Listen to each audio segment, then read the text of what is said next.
Real মাদ্রিদের বিপক্ষে খেলায় আমি কেপলার লিমাকে, যাকে সকলে পেপে বলে চিনে, তার মাথায় আঘাত করেছিলাম এবং সার্জিও রামোস আমার কাছে এসে বলেছিলেন, আপনি কি লিফট দিয়ে পিচ ছেড়ে যেতে চান নাকি অ্যাম্বুলেন্স দিয়ে, একটি বেছে নিন।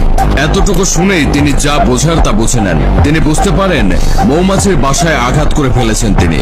এখন এর কজ অ্যান্ড এফেক্ট তাকে সহ্য করতেই হবে। কে অনুরোধ করেন তাকে যেন সাব করা হয়, কিন্তু কোচের হাতে কোনো উপায় ছিল না। কোনো উপায় না দেখে তিনি সার্জিও রামোসের কাছে যান।